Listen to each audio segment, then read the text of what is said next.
ਨਿੱਕੀਆਂ ਕਣੀਆਂ ਦਾ ਮੀਂਹ, ਨਿੱਕੀਆਂ ਨਿੱਕੀਆਂ ਖੁਸ਼ੀਆਂ ਜ਼ਿੰਦਗੀ ਨੂੰ ਥੱਕਣ ਨਹੀਂ ਦਿੰਦੀਆਂ। ਜੀਵਨ ਦੀਆਂ ਖੁਸ਼ੀਆਂ ਨਿੱਕੀਆਂ ਨਿੱਕੀਆਂ ਚੀਜ਼ਾਂ ਵਿੱਚ ਹੈ, ਜਿਵੇਂ ਘਰ ਦੀ ਸੁਰੱਖਿਆ ਵਿੱਚ, ਸਰਦੀ ਦੀ ਧੁੱਪ ਵਿੱਚ, ਗਰਮੀਆਂ ਦੇ ਮੀਂਹ ਵਿੱਚ, ਕਿਸੇ ਸੋਹਣੇ ਚਿਹਰੇ ਦੀ ਮੁਸਕਰਾਹਟ ਵਿੱਚ, ਕਿਸੇ ਹਮਦਰਦ ਦੇ ਬੋਲਾਂ ਵਿੱਚ। ਨਿੱਕੇ ਨਿੱਕੇ ਨਿੱਕੇ ਧਿਆਨ, ਨਿੱਕੀਆਂ ਨਿੱਕੀਆਂ ਕੁਰਬਾਨੀਆਂ ਅਤੇ ਤਿਆਗ ਹਰ ਪ੍ਰਕਾਰ ਦੇ ਅਨੁਭਵ ਦੀ ਸ਼ਿੱਦਤ ਨੂੰ ਵਧਾ ਦਿੰਦੇ ਹਨ। ਨਿੱਕੇ ਨਿੱਕੇ ਯਤਨ ਵੱਡੀਆਂ ਪ੍ਰਾਪਤੀਆਂ ਹੋ ਨਿਬੜਦੇ ਹਨ ਅਤੇ ਅਸੀਂ ਨਿੱਕੇ ਨਿੱਕੇ ਯਤਨਾਂ ਨਾਲ ਵੱਡੇ ਵੱਡੇ ਹੋ ਨਿਬੜਦੇ ਹਾਂ। ਇੱਕ ਦਿਨ ਆਪਣੇ ਘਰ ਦੇ ਬਰਾਂਡੇ ਵਿੱਚ ਬੈਠਾ ਸਾਂ। ਕਈ ਦਿਨਾਂ ਤੋਂ ਘਰ ਵਿੱਚ ਇਕੱਲਾ ਹੋਣ ਕਰਕੇ ਮੈਂ ਉਦਾਸੀ ਨੂੰ ਘੁੱਟ ਕੇ ਫੜਿਆ ਹੋਇਆ ਸੀ। ਨਿੱਕੀਆਂ ਨਿੱਕੀਆਂ ਕਣੀਆਂ ਦਾ ਮੀਂਹ ਪੈ ਰਿਹਾ ਸੀ। ਅਚਾਨਕ ਇੱਕ ਲਹੂ ਲੁਹਾਨ ਚਿੜੀ ਮੇਰੇ ਨੇੜੇ ਆਣ ਡਿੱਗੀ। ਮੇਰੇ ਚਾਹੁਣ ਦੇ ਬਾਵਜੂਦ ਪਤਾ ਨਾ ਲੱਗਿਆ ਕਿ ਉਹ ਉੱਥੇ ਆ ਕਿਵੇਂ ਗਈ। ਮੈਨੂੰ ਤਾਂ ਇਹ ਵੀ ਪਤਾ ਨਹੀਂ ਸੀ ਕਿ ਉਹ ਚਿੜਾ ਸੀ ਕਿ ਚਿੜੀ, ਪਰ ਜ਼ਖਮੀ ਸੀ, ਦੁਖੀ ਵੀ ਸੀ, ਪਰੇਸ਼ਾਨ ਅਤੇ ਮਜਬੂਰ ਵੀ ਸੀ। ਸੋ ਮੈਂ ਸੋਚਿਆ ਚਿੜੀ ਹੀ ਹੋਵੇਗੀ, ਕਿਉਂਕਿ ਕੁਝ ਤਾਂ ਉਹ ਉਂਝ ਵੀ ਕਮਜ਼ੋਰ ਸੀ ਅਤੇ ਕੁਝ ਕੀਤਾ ਗਿਆ ਭਾਰ ਵੀ ਭਰਪੂਰ ਸੀ। ਜਿਵੇਂ ਕਿਵੇਂ ਹੋਇਆ ਉਸ ਨੂੰ ਮੈਂ ਅੰਦਰ ਲੈ ਗਿਆ ਤਾਂ ਜੋ ਉਸ ਨੂੰ ਫੱਟੜ ਕਰਨ ਵਾਲੇ ਜਾਨਵਰ ਪੰਛੀ ਕਿਧਰੇ ਫਿਰ ਨਾ ਆ ਜਾਵੇ। ਪਾਣੀ ਦੀ ਕੌਲੀ ਕੋਲ ਰੱਖੀ, ਰੋਟੀ ਦੇ ਕੁਝ ਟੁਕੜੇ ਵੀ ਕੋਲ ਰੱਖੇ। ਮਨ ਦੁਚਿੱਤੀ ਵਿੱਚ ਸੀ, ਬਚੇਗੀ ਕਿ ਨਹੀਂ। ਮੈਨੂੰ ਨੇੜੇ ਦੇਖ ਕੇ ਵੀ ਉਹ ਡਰੀ ਹੋਈ ਸੀ। ਉਹ ਮੇਰੀ ਮੁੱਠੀ ਜਿਤਨੀ ਵੀ ਨਹੀਂ ਸੀ ਅਤੇ ਮੈਨੂੰ ਸੁੱਝ ਨਹੀਂ ਸੀ ਰਿਹਾ ਕਿ ਮੈਂ ਕੀ ਕਰਾਂ, ਪਰ ਮੈਂ ਸਭ ਕੁਝ ਕਰਨ ਲਈ ਤਿਆਰ ਸਾਂ। ਆਪਣਾ ਜ਼ਖਮੀ ਦਿਲ ਦਰਵਾਜ਼ਾ ਖੋਲ੍ਹ ਕੇ ਉਸਨੇ ਮੇਰੇ ਵੱਲ ਵੇਖਿਆ। ਸ਼ਾਇਦ ਉਸਨੇ ਮੇਰੀ ਸੇਵਾ ਪ੍ਰਵਾਨ ਕਰਨ ਦਾ ਮਨ ਬਣਾ ਲਿਆ ਸੀ। ਇਸ ਵੇਲੇ ਮੇਰੀ ਸਾਰੀ ਅਕਲ, ਸਾਰਾ ਤਜਰਬਾ, ਸਾਰਾ ਗਿਆਨ ਅਤੇ ਸਾਰੇ ਯਤਨ ਉਸ ਉੱਤੇ ਡੁੱਲੇ ਹੋਏ ਸਨ ਅਤੇ ਮੈਂ ਬੌਂਦਲਿਆ ਹੋਇਆ ਸਾਂ। ਕੀ ਕਰਾਂ? ਜ਼ਖਮੀ ਉਹ ਸੀ, ਵਿਆਕੁਲ ਮੈਂ ਸਾਂ। ਡੂੰਘੇ ਅਹਿਸਾਸਾਂ ਵਿੱਚੋਂ ਅਰਦਾਸ ਆਪ ਮੁਹਾਰੇ ਉਪਜਦੀ ਹੈ। ਅੰਦਰੋਂ ਆਵਾਜ਼ ਆਈ, ਹੇ ਵਾਹਿਗੁਰੂ, ਇਸ ਨੂੰ ਬਚਾ ਲਵੀਂ। ਇਵੇਂ ਲੱਗਿਆ ਜਿਵੇਂ ਕੁਦਰਤ ਕਹਿ ਰਹੀ ਸੀ, ਯਤਨ ਤੂੰ ਕਰੀਂ, ਮਦਦ ਮੈਂ ਕਰਾਂਗੀ। ਕੋਲ ਬਹਿ ਕੇ ਧਿਆਨ ਨਾਲ ਵੇਖਦਾ ਰਿਹਾ ਕਿ ਉਹ ਸਾਹ ਲੈ ਰਹੀ ਸੀ। ਪਤਾ ਹੀ ਨਾ ਲੱਗਿਆ ਜਦੋਂ ਸ਼ਾਮ ਤੋਂ ਬਾਅਦ ਰਾਤ ਪੈ ਗਈ। ਰਾਤ ਨੂੰ ਬੰਗਾਰ ਮੇਰੇ ਸਾਹਮਣੇ ਸੀ। ਇਹ ਰਾਤ ਮੈਨੂੰ ਕਦੇ ਨਹੀਂ ਭੁੱਲੇਗੀ। ਸੋਚਦਾ ਰਿਹਾ ਕਿ ਸਾਨੂੰ ਜਿਉਂਦਾ ਰੱਖਣ ਲਈ ਬਿਰਛ ਬੂਟੇ ਰਾਤ ਨੂੰ ਵੀ ਨਹੀਂ ਸੌਂਦੇ। ਜੇ ਦਿਨ ਵੇਲੇ ਸੂਰਜ ਧੁੱਪ ਦੇਣੀ ਨਹੀਂ ਭੁੱਲਦਾ ਤਾਂ ਰਾਤ ਵੇਲੇ ਚੰਨ ਚਾਂਦਨੀ ਦੇਣੀ ਯਾਦ ਰੱਖਦਾ ਹੈ। ਪੌਣ ਪਲ ਭਰ ਵੀ ਨਹੀਂ ਰੁਕਦੀ। ਧਰਤੀ ਘੁੰਮਦੀ ਰਹਿੰਦੀ ਹੈ, ਦਰਿਆ ਵਗਦੇ ਰਹਿੰਦੇ ਹਨ। ਅਗਲੀ ਸਵੇਰ ਨੂੰ ਚਿੜੀ ਦੀ ਹਾਲਤ ਤਾਂ ਪਹਿਲਾਂ ਵਰਗੀ ਹੀ ਸੀ, ਪਰ ਦੁਪਹਿਰ ਵੇਲੇ ਉਸਨੇ ਪਾਣੀ ਵਿੱਚ ਆਪਣੀ ਚੁੰਝ ਡੁਬੋਈ, ਜਿਸ ਨਾਲ ਮੈਂ ਰੱਜ ਗਿਆ। ਤੀਜੇ ਦਿਨ ਉਸਨੇ ਬਿਸਕੁਟ ਦਾ ਟੋਟਾ ਵੀ ਮੂੰਹ ਵਿੱਚ ਪਾ ਲਿਆ। ਜੇ ਮਰੀਜ਼ ਦਾ ਸੰਬੰਧ ਅੰਨ ਜਾਂ ਭੋਜਨ ਨਾਲ ਜੁੜ ਜਾਵੇ ਤਾਂ ਉਸਦੇ ਬਚਣ ਦੀ ਸੰਭਾਵਨਾ ਵੱਧ ਜਾਂਦੀ ਹੈ। ਚੌਥੇ ਕੁ ਦਿਨ ਮੈਨੂੰ ਵਿਸ਼ਵਾਸ ਹੋ ਗਿਆ ਕਿ ਉਹ ਬਚ ਜਾਵੇਗੀ। ਮੇਰੇ ਯਤਨਾਂ ਵਿੱਚੋਂ ਸਫਲਤਾ ਅਤੇ ਖੁਸ਼ੀ ਦੇ ਫੁੱਲ ਉੱਗ ਆਏ ਸਨ। ਫਰਜ਼, ਯਤਨ ਜਾਂ ਕਰਤੱਵ ਦਾ ਹੁਕਮ ਸਾਨੂੰ ਸਮਾਜ ਜਾਂ ਪਰੰਪਰਾ ਵਿੱਚੋਂ ਮਿਲਦਾ ਹੈ, ਪਰ ਆਨੰਦਮਈ ਕਾਰਜਾਂ ਲਈ ਆਦੇਸ਼ ਆਤਮਾ ਦਿੰਦੀ ਹੈ। ਮਾਤਾ ਪਿਤਾ ਦੀ ਸੇਵਾ ਦਾ ਫਰਜ਼ ਨਿਭਾ ਰਿਹਾ ਸਾਂ, ਪਰ ਚਿੜੀ ਦੀ ਸੇਵਾ ਦਾ ਮੈਂ ਆਨੰਦ ਲੈ ਰਿਹਾ ਸਾਂ। ਪਤਨੀ ਦੇ ਘਰ ਨਾ ਹੋਣ ਕਰਕੇ ਰਸੋਈ ਵਿੱਚ ਬੇਰੌਣਕੀ ਸੀ, ਪਰ ਮੇਰਾ ਦਿਲ ਚਿੜੀ ਦੀ ਸੰਗਤ ਕਾਰਨ ਅਨੂਠੇ ਵਿਸਮਾਦ ਨਾਲ ਆਬਾਦ ਸੀ। ਇਨ੍ਹਾਂ ਦਿਨਾਂ ਵਿੱਚ ਮੈਂ ਆਪਣੇ ਮਨ ਅੰਦਰ ਭਰਮ ਭੁਲੇਖਿਆਂ ਦੀਆਂ ਐਨਕਾਂ ਜੰਜੀਰਾਂ ਟੁੱਟਦੀਆਂ ਸੁਣੀਆਂ ਅਤੇ ਆਪਣੇ ਮਨ ਦੀ ਕੈਦ ਵਿੱਚੋਂ ਹਉਮੈ ਅਤੇ ਅਣਖ ਦੇ ਪਰਿੰਦੇ ਰਿਹਾ ਹੁੰਦੇ ਵੇਖੇ ਅਤੇ ਆਪਣੇ ਆਪ ਨੂੰ ਮੁਕਤੀ ਦੇ ਇੱਕ ਅਨਹਦ ਰਾਗ ਵਿੱਚ ਗੂੰਜਦਿਆਂ ਇਹ ਮਹਿਸੂਸ ਕੀਤਾ ਕਿ ਸੁਹਿਰਦ ਯਤਨਾਂ ਵਿੱਚ ਕਰਾਮਾਤ ਵਸਦੀ ਹੈ। ਮਹਿਸੂਸ ਹੋਇਆ ਕਿ ਪੰਛੀ ਦੀ ਉਡਾਣ ਨਾ ਉਸਦੇ ਖੰਭਾਂ ਵਿੱਚ ਹੁੰਦੀ ਹੈ, ਨਾ ਹੀ ਅਸਮਾਨ ਵਿੱਚ। ਖੰਭ ਅਤੇ ਅੰਬਰ ਬਾਹਰਲੀਆਂ ਸ਼ਰਤਾਂ ਹਨ, ਪੰਛੀ ਦੀ ਉਡਾਣ ਉਸਦੇ ਅੰਦਰ ਹੁੰਦੀ ਹੈ। ਮੈਂ ਚਿੜੀ ਦੀ ਉਡਾਣ ਵਿੱਚ ਪਏ ਵਿਘਨ ਨੂੰ ਦੂਰ ਕਰਨ ਦਾ ਯਤਨ ਕਰ ਰਿਹਾ ਸਾਂ। ਲਗਭਗ 1 ਹਫ਼ਤੇ ਮਗਰੋਂ ਚਿੜੀ ਹਿੱਲਣ ਜੁਲਣ ਲੱਗ ਪਈ ਅਤੇ ਸਾਡਾ ਰਿਸ਼ਤਾ ਇਸ ਤਰ੍ਹਾਂ ਦਾ ਹੋ ਗਿਆ ਜਿਵੇਂ ਘਰ ਉਸ ਦਾ ਸੀ ਅਤੇ ਮੈਂ ਮਹਿਮਾਨ ਸਾਂ। ਮੈਨੂੰ ਆਨੰਦ ਆ ਰਿਹਾ ਸੀ। ਵੇਖਿਆ ਹੈ, ਜੇ ਕੰਮ ਵਿੱਚੋਂ ਆਨੰਦ ਲਵੋ ਤਾਂ ਕੰਮ ਆਪੇ ਨਿਬੜ ਜਾਂਦਾ ਹੈ। ਜਦੋਂ ਕਿਸੇ ਕੰਮ ਵਿੱਚੋਂ ਆਨੰਦ ਮਿਲਣ ਲੱਗ ਜਾਵੇ ਤਾਂ ਅਸੀਂ ਕਿਸੇ ਕਿਸਮ ਦੇ ਇਨਾਮ ਜਾਂ ਫਲ ਜਾਂ ਧੰਨਵਾਦ ਦੀ ਆਸ ਹੀ ਨਹੀਂ ਕਰਦੇ। ਕੁਝ ਦਿਨਾਂ ਵਿੱਚ ਸਥਿਤੀ ਸਹਿਜ ਹੋ ਗਈ ਸੀ, ਜਿਵੇਂ ਉਚਾਣਾ ਨਿਮਾਣਾ ਵਿੱਚੋਂ ਲੰਘ ਕੇ ਦਰਿਆ ਸਹਿਜ ਹੋ ਜਾਂਦੇ ਹਨ। ਮੈਨੂੰ ਉਸ ਦਾ ਧਿਆਨ ਰੱਖਣ ਦੀ, ਉਸ ਨਾਲ ਗੱਲ ਕਰਨ ਦੀ ਆਦਤ ਪੈ ਗਈ ਸੀ। ਚੰਗੀ ਚੀਜ਼ ਛੋਟੀ ਹੋਣ ਕਰਕੇ ਹੋਰ ਚੰਗੀ ਲੱਗਣ ਲੱਗ ਪੈਂਦੀ ਹੈ। ਉਹ ਨਿੱਕੀਆਂ ਨਿੱਕੀਆਂ ਉਡਾਣਾਂ ਭਰਨ ਲੱਗ ਪਈ ਸੀ, ਜਿਵੇਂ ਮੇਰੀ ਧੀ ਪ੍ਰਾਇਮਰੀ ਸਕੂਲ ਤੋਂ ਹਾਈ ਸਕੂਲ ਪਹੁੰਚ ਗਈ ਹੋਵੇ। ਲਗਭਗ 2 ਹਫ਼ਤਿਆਂ ਮਗਰੋਂ ਮੈਂ ਉਸ ਨੂੰ ਵਿਦਾ ਕਰਨ ਦਾ ਦਿਨ ਮਿੱਥ ਲਿਆ ਸੀ। ਮਿੱਥੇ ਹੋਏ ਦਿਨ ਉਹ ਨਿਮਾਣੀ ਜਿਹੀ ਹੋ ਕੇ ਉੱਡ ਗਈ। ਦਿਲ ਕੀਤਾ ਉਸ ਦੇ ਨਾਲ ਉੱਡ ਜਾਵਾਂ। ਬਿਲਕੁਲ ਉਵੇਂ ਲੱਗਿਆ ਜਿਵੇਂ ਧੀ ਨੂੰ ਵਿਦਾ ਕਰਨ ਵੇਲੇ ਲੱਗਿਆ ਸੀ। ਉਸ ਦੇ ਵਿਦਾ ਹੋਣ ਨਾਲ ਮੇਰੀ ਝੋਲੀ ਧੰਨਵਾਦ ਅਤੇ ਆਨੰਦ ਨਾਲ ਭਰ ਗਈ ਸੀ। ਉਦਾਸੀ ਦੀ ਡੂੰਘਾਈ ਵਿੱਚ ਹੁਣ ਪ੍ਰਸੰਨਤਾ ਵਾਲੀ ਸਿਖਰ ਸੀ। ਜਦੋਂ ਅਸੀਂ ਕਿਸੇ ਅਜਨਬੀ ਨੂੰ ਮਿਲਦੇ ਹਾਂ ਤਾਂ ਅਸੀਂ ਉਸ ਨੂੰ ਅਧੂਰਾ ਸਮਝਦੇ ਹਾਂ ਤੇ ਆਪਣੇ ਆਪ ਨੂੰ ਪੂਰਾ, ਪਰ ਜਦੋਂ ਉਸ ਨਾਲ ਸਾਂਝਾ ਉਸਾਰਨ ਉਪਰੰਤ ਵਿਛੜਦੇ ਹਾਂ ਤਾਂ ਉਸ ਨੂੰ ਪੂਰਾ ਸਮਝਦੇ ਹਾਂ ਤੇ ਆਪਣੇ ਆਪ ਨੂੰ ਅਧੂਰਾ। ਚਿੜੀ ਨਾਲ ਗੁਜ਼ਰੇ ਨਿੱਕੇ ਨਿੱਕੇ ਪਲ ਮੇਰੇ ਲਈ ਵੱਡੇ ਸਵਾਲਾਂ ਦੇ ਜਵਾਬ ਦੇ ਗਏ। ਜਿਵੇਂ ਹਰ ਚੀਜ਼ ਦਾ ਤੰਦਰੁਸਤ ਰੂਪ ਹੁੰਦਾ ਹੈ, ਉਵੇਂ ਹੀ ਹਰ ਚੀਜ਼ ਦਾ ਬਿਮਾਰ ਰੂਪ ਵੀ ਹੁੰਦਾ ਹੈ। ਚੋਣ ਅਸੀਂ ਕਰਨੀ ਹੁੰਦੀ ਹੈ। ਜਦੋਂ ਸਾਨੂੰ ਕਿਸੇ ਸਵਾਲ ਦਾ ਜਵਾਬ ਮਿਲ ਜਾਂਦਾ ਹੈ ਤਾਂ ਅਸੀਂ ਜਵਾਬ ਅਤੇ ਸਵਾਲ ਦੋਵੇਂ ਤਿਆਗ ਦਿੰਦੇ ਹਾਂ। ਸਾਡੀ ਸੂਝ ਇੱਕ ਕਦਮ ਅੱਗੇ ਹੋ ਜਾਂਦੀ ਹੈ। ਵੇਖਿਆ ਹੈ ਕਿ ਆਪਣੇ ਝੂਠ ਛਲਾਵਿਆਂ ਵਿੱਚ ਉਲਝੀ ਸਾਡੀ ਬਿਰਤੀ ਸਾਡੀ ਦ੍ਰਿਸ਼ਟੀ ਨੂੰ ਨਿਖਰਨ ਨਹੀਂ ਦਿੰਦੀ। ਮਨੁੱਖ ਕੋਲ ਸਭ ਕੁਝ ਹੋਣ ਦੇ ਬਾਵਜੂਦ ਉਸ ਦੇ ਦੁਖੀ ਹੋਣ ਦਾ ਇਹੀ ਕਾਰਨ ਹੈ। ਚਿੜੀ ਨਾਲ ਵਿਚਰਦਿਆਂ ਮੈਂ ਆਪ ਗੁਆਚ ਗਿਆ। ਮੇਰੀ ਮੈਂ ਮਿਟ ਗਈ ਅਤੇ ਉਹ ਤੇ ਮੈਂ ਅਸੀਂ ਹੋ ਗਏ।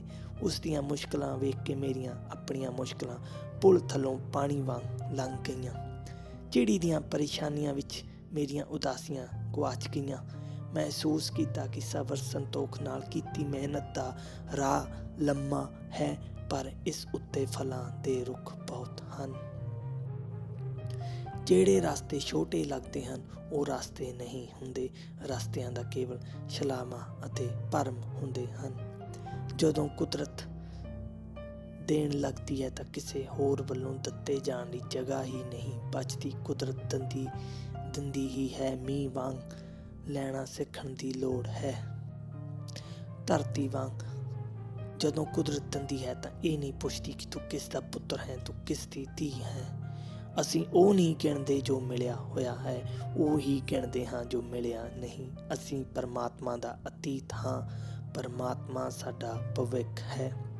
ਜਿੱਥੇ ਸਾੜਾ ਈਰਖਾ ਅਤੇ ਵੈਰ ਵਿਰੋਧ ਸਭ ਗੁਆਚ ਜਾਂਦੇ ਹਨ, ਉਸ ਅਵਸਥਾ ਨੂੰ ਆਨੰਦ ਕਹਿੰਦੇ ਹਨ। ਧੰਨਵਾਦ ਅਤੇ ਆਨੰਦ ਨਾਲ ਹਿਰਦਾ ਕੋਮਲ ਹੁੰਦਾ ਹੈ। ਕੋਮਲਤਾ ਹੀ ਹਿਰਦੇ ਦੀ ਮਜ਼ਬੂਤੀ ਹੈ। ਪਰਮਾਤਮਾ ਦੇ ਹੱਥ ਸਦਾ ਦੇਣਾ ਚਾਹੁੰਦੇ ਹਨ। ਉਸ ਨੂੰ ਸਾਡੀ ਕਿਸੇ ਚੀਜ਼ ਦੀ ਲੋੜ ਨਹੀਂ। ਸਾਡੇ ਚਿਹਰਿਆਂ ਉੱਤੇ ਚਿੰਤਾ ਦੀ ਉਦਾਸੀ ਇਸ ਲਈ ਹੈ ਕਿਉਂਕਿ ਸਾਡੇ ਲੈਣ ਵਾਲੇ ਹੱਥ ਬੰਦ ਹਨ। ਇਸ ਲਈ ਰੱਬ ਵੱਲੋਂ ਦੇਣ ਦਾ ਉਪਾਅ ਨਹੀਂ ਬਣ ਰਿਹਾ। ਜਿਸ ਦਿਨ ਸਾਡਾ ਹਿਰਦਾ ਖੁੱਲ੍ਹੇਗਾ ਉਸੇ ਪਲ ਉਸ ਦਾ ਦਾਨ ਆਰੰਭ ਹੋ ਜਾਵੇਗਾ। ਸ਼ਿਕਾਇਤਾਂ ਨਹੀਂ, ਧੰਨਵਾਦ ਕਰਨ ਦੀ ਲੋੜ ਹੈ। ਕੋਈ ਨਿੱਕਾ ਜਿਹਾ ਹਾਦਸਾ ਵਾਪਰਨ 'ਤੇ ਵੀ ਲੋਕ ਅਕਸਰ ਸ਼ਿਕਾਇਤ ਕਰਦੇ ਹਨ ਕਿ ਰੱਬ ਨੇ ਮੇਰੇ ਨਾਲ ਅਜਿਹਾ ਕਿਉਂ ਕੀਤਾ।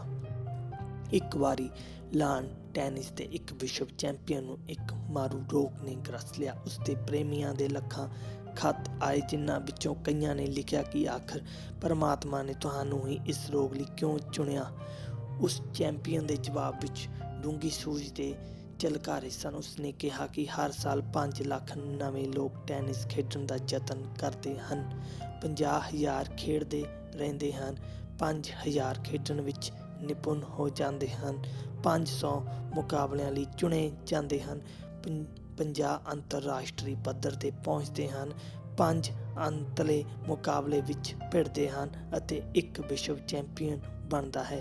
ਜਦੋਂ ਮੈਂ ਵਿਸ਼ਵ ਚੈਂਪੀਅਨ ਬਣਿਆ ਸਾਂ ਤਾਂ ਉਸ ਵੇਲੇ ਵੀ ਪੁੱਛਣ ਦੀ ਲੋੜ ਸੀ ਕਿ ਆਖਰ ਰੱਬ ਨੇ ਮੈਨੂੰ ਹੀ ਵਿਸ਼ਵ ਚੈਂਪੀਅਨ ਕਿਉਂ ਬਣਾਇਆ। ਜੇ ਰੱਬ ਉਦੋਂ ਠੀਕ ਸੀ ਤਾਂ ਹੁਣ ਵੀ ਠੀਕ ਹੈ। ਜੇ ਦ੍ਰਿਸ਼ਟੀ ਵਿਸ਼ਾਲ ਕਰ ਲਵੋ ਤਾਂ ਸਾਰੇ ਵਿਰੋਧਾਂ ਦੇ ਰਲ ਕੇ ਬੈਠਣ ਦੀ ਥਾਂ ਬਣ ਜਾਂਦੀ ਹੈ।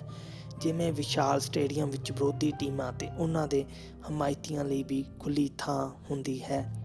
ਜਿੱਤਾਂ ਹਾਰਾਂ ਜ਼ਿੰਦਗੀ ਦੀ ਹਰੇਕ ਖੇਡ ਦਾ ਲਾਜ਼ਮੀ ਅੰਗ ਹਨ, ਪਰ ਕੋਈ ਵੀ ਹਾਰ ਜਾਂ ਮੁਸੀਬਤ ਸਦੀਵੀ ਨਹੀਂ ਹੁੰਦੀ। ਮੁਸੀਬਤ ਦੀ ਵੀ ਬਦਕਿਸਮਤੀ ਵਾਂਗ ਮਿਆਦ ਹੁੰਦੀ ਹੈ। ਢਾਹੂ ਸੋਚ ਕਾਰਨ ਨਿੱਕੀ ਜਿਹੀ ਮੁਸੀਬਤ ਵੀ ਦੁੱਖ ਬਣ ਜਾਂਦੀ ਹੈ। ਜੇ ਉਸਾਰੂ ਸੋਚਾਂ ਦੇ ਸੰਗ ਰਿਹਾ ਜਾਵੇ ਤਾਂ ਮੁਸੀਬਤ ਵੀ ਵਰਦਾਨ ਬਣ ਜਾਂਦੀ ਹੈ। ਮਿਲਟਨ ਨੇ ਅੰਨ੍ਹੇਪਣ ਵਿੱਚ ਵੀ ਵਿਸ਼ਾਲ ਨਜ਼ਾਰੇ ਵੇਖੇ ਸਨ। ਬੀਥੋਵਨ ਨੇ ਆਪਣੇ ਭੋਲੇਪਣ ਵਿੱਚੋਂ ਵੀ ਰੂਹਾਨੀ ਸੰਗੀਤ ਦੀਆਂ ਗੂੰਜਾਂ ਸੁਣੀਆਂ ਸਨ।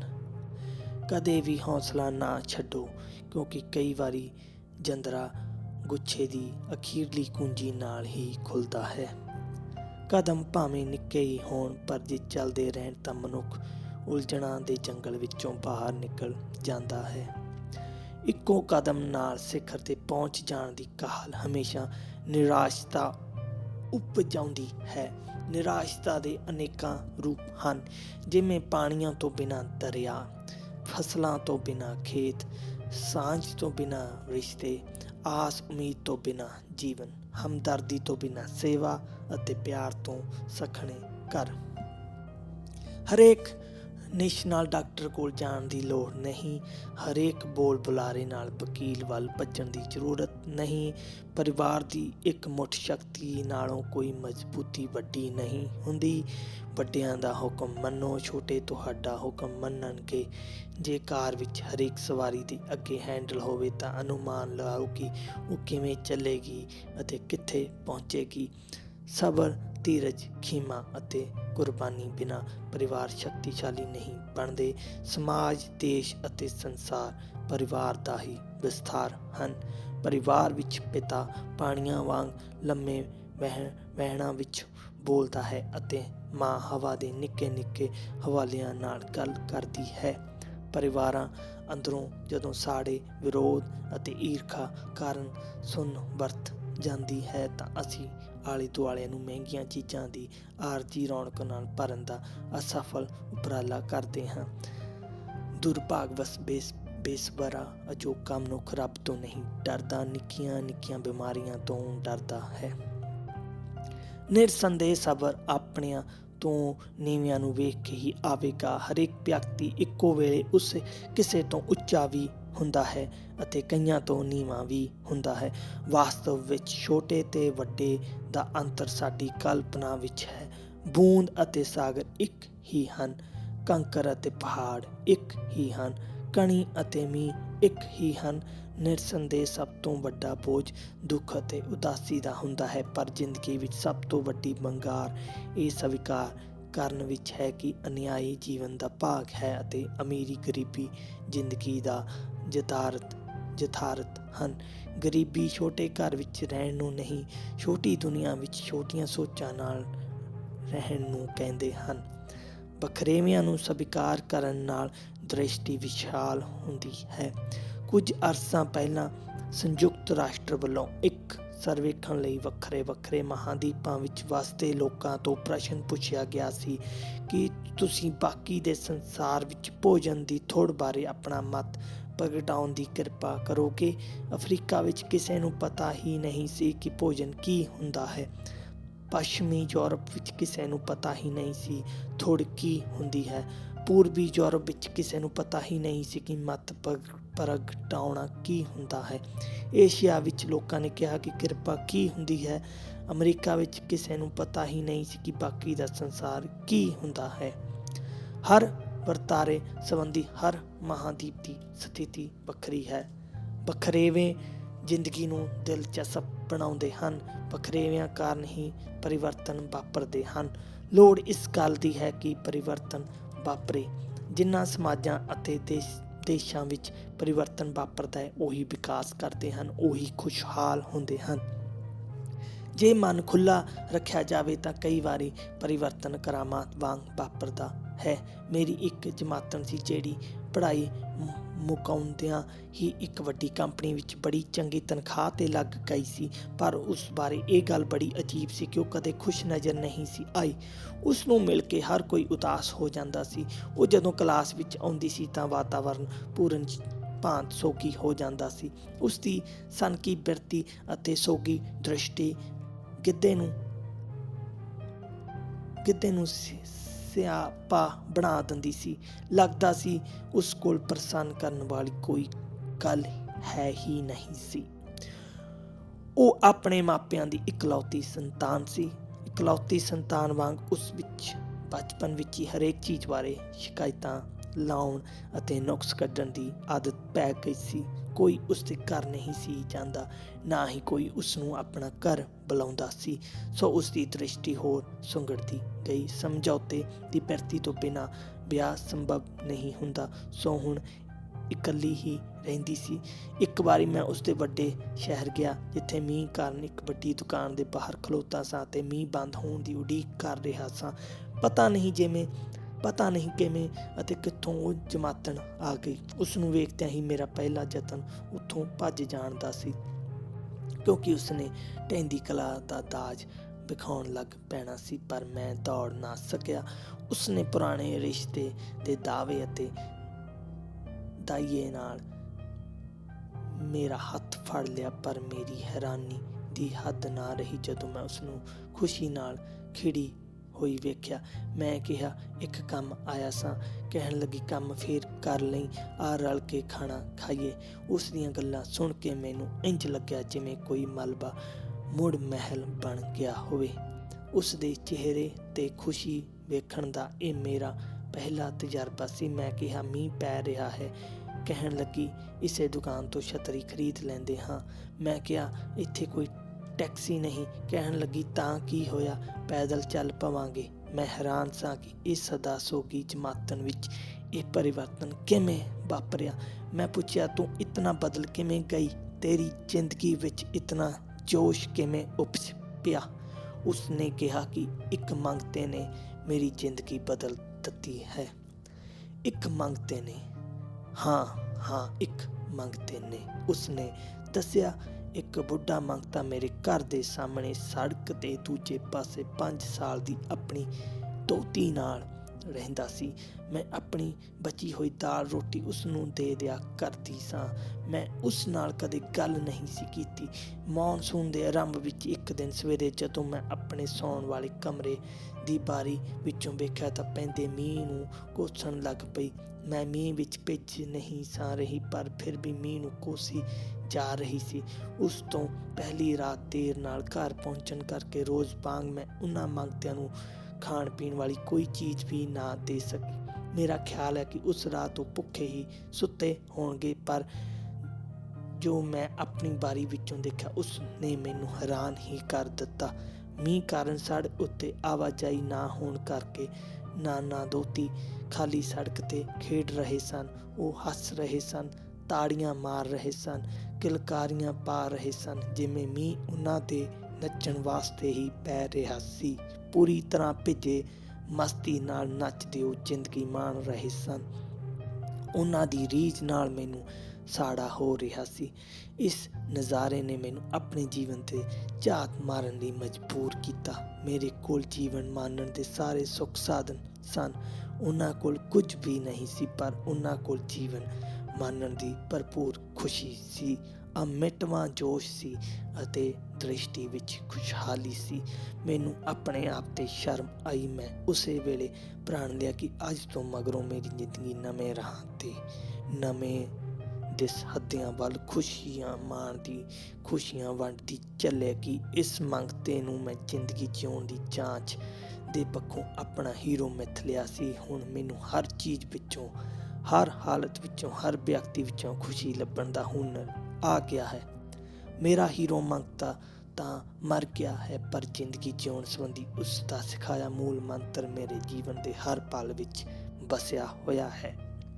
ਉਸ ਦੀ ਦੋਹਤੀ ਨੂੰ ਮੈਂ ਇੱਕ ਸਕੂਲ ਵਿੱਚ ਦਾਖਲ ਕਰਵਾ ਦਿੱਤਾ ਹੈ। ਕੁਦਰਤ ਦੇ ਰੰਗ ਅਨੇਕ ਹਨ, ਉਸ ਦੇ ਢੰਗ ਨਿਆਰੇ ਹਨ। ਜੇ ਪਰਿਵਰਤਨ ਦੀ ਇੱਛਾ ਹੋਵੇ ਤਾਂ ਮੌਕੇ ਲੱਭਣੇ ਨਹੀਂ ਪੈਂਦੇ, ਆਪੇ ਲੱਭ ਪੈਂਦੇ ਹਨ। ਇੱਕ ਵਾਰੀ ਇੱਕ ਹਾਦਸੇ ਕਾਰਨ ਇੱਕ ਸਮੁੰਦਰੀ ਜਹਾਜ਼ ਦਾ ਸਾਰਾ ਅਮਲਾ ਜਹਾਜ਼ ਨਾਲ ਹੀ ਡੁੱਬ ਗਿਆ। ਕੇਵਲ ਇੱਕ ਵਿਅਕਤੀ ਤਰ ਕੇ ਇੱਕ ਬਿਆਬਾਦ ਛੋਟੇ ਜਿਹੇ ਟਾਪੂ ਦੇ ਕਿਨਾਰੇ ਲੱਗਾ। ਥਕਾਵਟ ਅਤੇ ਇਕੱਲਤਾ ਕਾਰਨ ਭੈਭੀਤ ਸੀ। ਭੈਭੀਤ ਤੇ ਬਿਲਕੁਲ ਇਕੱਲਾ ਵਿਅਕਤੀ ਅਸਮਾਨ ਵੱਲ ਵੇਖ ਕੇ ਰੱਬ ਨਾਲ ਸੰਬੰਧ ਜੋੜਨ ਦਾ ਯਤਨ ਕਰਦਾ ਹੈ। ਜਦੋਂ ਮਨੁੱਖ ਵੱਡੇ ਸੰਕਟ ਵਿੱਚ ਹੁੰਦਾ ਹੈ ਤਾਂ ਉਸ ਵਿੱਚ ਸੂਝ ਅਤੇ ਵਿਸ਼ਵਾਸ ਦੇ ਸੁੱਤੇ ਸਰੋਤ ਜਾਗ ਪੈਂਦੇ ਹਨ। ਉਹ ਰੱਬ ਤੋਂ ਮਦਦ ਮੰਗਦਾ ਰਿਹਾ। ਕਈ ਦਿਨ ਉਡੀਕਣ ਮਗਰੋਂ ਉਸਨੇ ਨੇੜੇ ਦੇ ਜੰਗਲ ਵਿੱਚੋਂ ਨਿੱਕ ਸੁੱਖ ਲਿਆ ਕੇ ਮੀਂਹ ਧੁੱਪ ਤੋਂ ਬਚਣ ਲਈ ਇੱਕ ਝੁੱਗੀ ਬਣਾਈ। ਇੱਕ ਦਿਨ ਜਦੋਂ ਉਹ ਨਿੱਕਾ ਮੋਟਾ ਸਮਾਨ ਇਕੱਠਾ ਕਰਕੇ ਹਨੇਰਾ ਪੈਣ ਵੇਲੇ ਵਾਪਸ ਮੁੜਿਆ ਤਾਂ ਵੇਖਿਆ ਝੁੱਗੀ ਨੂੰ ਅੱਗ ਲੱਗੀ ਹੋਈ ਸੀ। ਉਸਨੇ ਰੱਬ ਨੂੰ ਕੋਸਿਆ, ਇਹ ਕੀ ਕੀਤਾ? ਮੰਗੀ ਮਦਦ ਸੀ, ਪਰ ਤੂੰ ਤਾਂ ਮੇਰੀ ਝੁੱਗੀ ਵੀ ਸਾੜ ਦਿੱਤੀ ਹੈ। ਸਾਰੀ ਰਾਤ ਉਹ ਰੱਬ ਨੂੰ ਕੋਸਦਾ ਰਿਹਾ। ਜਦੋਂ ਸਵੇਰ ਹੋਈ ਤਾਂ ਵੇਖਿਆ ਇੱਕ ਜਹਾਜ਼ ਉਸ ਵੱਲ ਆ ਰਿਹਾ ਸੀ। ਇਹ ਜਹਾਜ਼ ਉਸਨੂੰ ਬਚਾਉਣ ਆਇਆ ਸੀ। ਉਸਨੇ ਜਹਾਜ਼ ਵਾਲਿਆਂ ਨੂੰ ਪੁੱਛਿਆ, ਤੁਹਾਨੂੰ ਕਿਵੇਂ ਪਤਾ ਲੱਗਿਆ ਕਿ ਮੈਂ ਇੱਥੇ ਹਾਂ? ਉਸਨੇ ਕਿਹਾ, ਅਸੀਂ ਅੱਗ ਵੇਖ ਲਈ ਸੀ। ਅਸੀਂ ਸਮਝ ਗਏ ਸਾਂ ਕਿ ਮਦਦ ਦੀ ਫੌਰੀ ਲੋੜ ਹੈ। ਜਿਹੜਾ ਸਾਰੀ ਰਾਤ ਰੱਬ ਨੂੰ ਕੋਸਦਾ ਰਿਹਾ ਸੀ, ਉਹ ਇਬਾਦਤ ਵਿੱਚ ਗੋਡਿਆਂ 'ਤੇ ਝੁਕ ਗਿਆ। ਉਸ ਦਿਨ ਉਸਨੇ ਗਿਆਨ ਹੋਇਆ ਕਿ ਜੇ ਰੱਬ ਸਾਡੀ ਮਦਦ ਨਹੀਂ ਕਰ ਰਿਹਾ ਤਾਂ ਕਾਰਨ ਇਹ ਹੈ ਕਿ ਅਜੇ ਮਦਦ ਕਰਨ ਦਾ ਵੇਲਾ ਨਹੀਂ ਆਇਆ। ਸੁਣਨ ਵਾਲੇ ਕੰਨ ਚਾਹੀਦੇ ਹਨ। ਉਸ ਦੀ ਚੁੱਪ ਵਿੱਚ ਵੀ ਸੁਨੇਹੇ ਹਨ। ਜੇ ਥੱਲੇ ਹਿੰਮਤ ਹੋਵੇ ਤਾਂ ਉੱਪਰੋਂ ਰਹਿਮਤ ਹੋਣ ਵਿੱਚ ਦੇਰ ਨਹੀਂ ਲੱਗਦੀ। ਨਿੱਕੀਆਂ ਕਣੀਆਂ ਦੇ ਮੀਂਹ ਵਿੱਚ ਵੀ ਵਿਸ਼ਾਲ ਧਰਤੀ ਨੂੰ ਹਰਾ ਭਰਾ ਕਰਨ ਦੀ ਸਮਰੱਥਾ ਹੁੰਦੀ ਹੈ। ਨਿੱਕੀਆਂ ਨਿੱਕੀਆਂ ਖੁਸ਼ੀਆਂ ਜ਼ਿੰਦਗੀ ਨੂੰ ਥੱਕਣ ਨਹੀਂ ਦਿੰਦੀਆਂ। ਧੰਨਵਾਦ।